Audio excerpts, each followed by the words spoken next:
There are people who even work hard, have goodwill, pray, study, do course. But life does not walk. The money seems to flee, the same problems are repeated, and the sense of impotence is growing every year. The question that does not want to silence is why? What is blocking so much progress? The answer may seem uncomfortable, but it is liberating the habit of telling stories. That's right. As long as you keep seeing yourself as a victim of the circumstances, blaming others, or justifying your failures with cute narratives, nothing will change. What prevents you from enriching is not the lack of talent, opportunity, or luck. It is the attachment to that old version of yours who lives saying, life is difficult, nobody helps me, the system is unfair. And guess what? When you narrate this, you turn it. This video is an invitation and an alert. We will explore why certain mental habits keep you stuck in a cycle of scarcity, and how to rewrite your own narrative can activate a deep transformation. And look. This is not chat of cute self-help, no. It's real, it's straightforward, it's liberating. But it only works if you are brave enough to drop the old script. If you feel you are always almost, but never get there. This content is for you. And if you stay with me until the end, you will understand why some people have seen the key to wealth so fast while others spend their lives waiting for a miracle that never comes. Prepared? So take a deep breath. And come with me. I knew my version so poor that it hurt just to remember. A guy who blamed the world, made a poor guy and lived in the illusion that everything was the fault of the government, the parents, the lack of luck. This version lived inside me, breathed in my body and drove my choices. And why did it exist?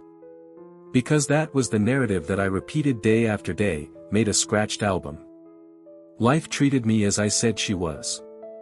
The words that come out of your mouth are not just phrases, they are direct commands to your subconscious.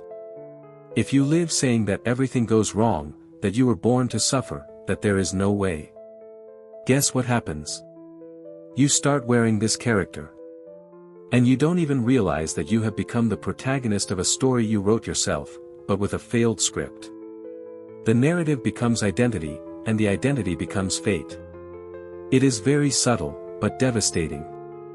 A simple I am like that can imprison you for decades in a character that no longer represents you. Worst of all, you start to defend this limited version with pride, as if you really are. It is not. You are only repeating a story that someone has taught you or that you invented to justify what didn't work out. And while this story is active, nothing new blooms. If you want to change your life, start changing speech. Instead of "I'm unlucky," say "I'm learning to thrive." Change the "nobody helps me" for "I get more and more responsible for my path." The turn does not happen on a magic, but it starts powerfully at what you choose to repeat to yourself. The version you live today is the same as you narrate. Want another life? Tell another story. It is much more comfortable to point the finger than to look in the mirror. Have you noticed how we love the idea that the problem is in others? If my son were more obedient, if my boss were fairer, if the government did his part. It is always easier to want to change the world around us than to take responsibility for transforming yourself. But the truth is your life changes when you change. Do you want your child to respect you? Change the father or mother you are being. Do you want your employees to have more initiative? Look at the leadership you offer. Want a healthier relationship? Be someone with whom you are worth living with. Assuming the authorship of one's life is hard in the beginning, but it is the only real way of transformation. Otherwise, you become hostage to the attitude of others and sink into frustration. There are people who spend their entire lives trying to fix the surroundings, the husband, the mother-in-law, the co-worker, the system. But it does not realize that what needs urgent reform is the mindset that sustains this behavior. As long as you spend energy trying to control others, there will be no strength to change the only thing that is, in fact, at your fingertips yourself. This is self-responsibility in the vein, and it is a watershed. Personal change requires humility. It is to recognize that, often, who is feeding chaos is yourself with your reactions, with your stubbornness, with your resistance to evolve. And all right. Everyone has been in this place. But only those who decide to stop justifying himself and begins to transform. And that's where magic happens when you change, without demanding anything from anyone, everything around you starts to change too. Do you know those phrases that seem harmless but hide a giant weight? I am like this because my childhood was difficult. I don't work with money, I was never lucky. My wedding doesn't work because my partner doesn't collaborate. These are the famous stories, little narratives that we create to justify stagnation. They even look like absolute truths, but deep down they are very tidy excuses. These stories feed ready characters: the poor man who has never had a chance, the wrong that makes everything right and still suffers, the failed who is not to blame for anything. These roles are seductive because they take the weight of responsibility from us. It is even a comfort to think that it is not your fault. But this comfort is poisonous. It paralyzes, falls asleep the potential, and reinforces the idea that changing is impossible. The problem is that the more you repeat these narratives, the more real they become to your mind. And the brain is literal: if you say you are unable, it won't argue, you will accept.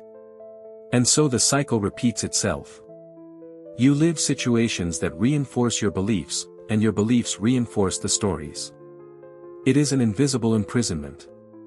Worst of all, the longer you pass, the more you defend these ideas as part of your identity. But here is an uncomfortable truth: every story can be rewritten. Including yours. No matter where you came from, or what happened to you. What matters is what you will decide to do with it now. As long as you insist on justifications, there is no room for change. But the moment you take the pen of your own story, the transformation begins.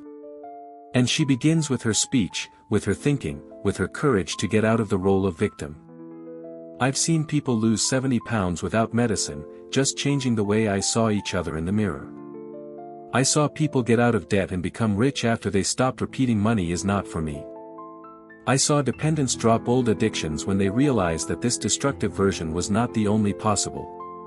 And all this happened not by magic but for a radical adjustment in the mindset and personal narrative. My own story is an example. There was a time when I asked for food because I had nothing to eat. I had to donate my dog because I couldn't feed it. It hurt. But what hurt the most was the self-pride. I thought the world owed me something. That's when I understood the power of self-responsibility, that everything changed. In a year, I turned the key. I stopped telling stories. I started writing a new reality. There is nothing more transformative than looking in the mirror and saying, if it was my fault, the solution is too. This key turn changes everything. The victim is left behind. The protagonist is born. And when your mind understands that you are no longer willing to cling to the old apologies, it begins to work in your favor.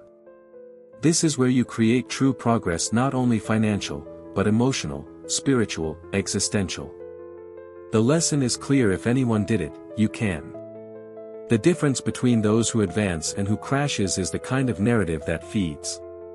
Anyone who wants to change life needs to change the mindset first, then the action. And believe me, you don't have to wait a tragedy to start this process. You can start now, right now. Just stop repeating the old story. And start living the new one. You were not born to survive. You were born to flourish. And this is not beautiful talk to cheer up, it is the essence of your creation.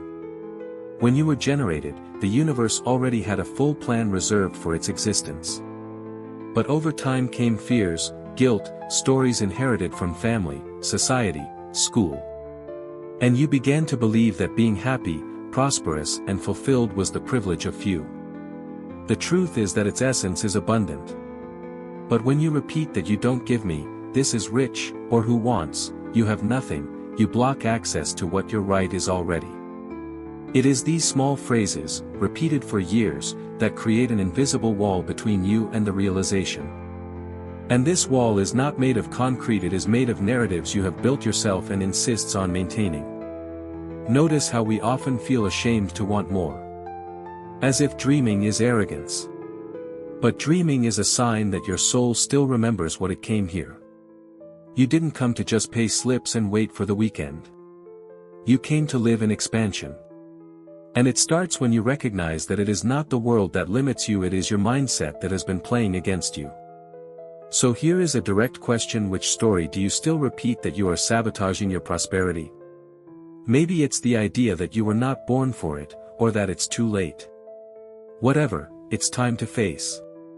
Because as long as you support this narrative, abundance will continue to look like something distant. But the moment you break with her, everything changes. After all, its nature is to grow. The rest, it's just old programming. It's time to stop negotiating with your own excuses. Yes, it is hard to admit that many of your difficulties were fed by yourself. But it is precisely in this recognition that power lives. When you assume 100% of the responsibility, even for what involves other people, you activate your protagonism. And who is a protagonist is not expecting life to change, it changes life.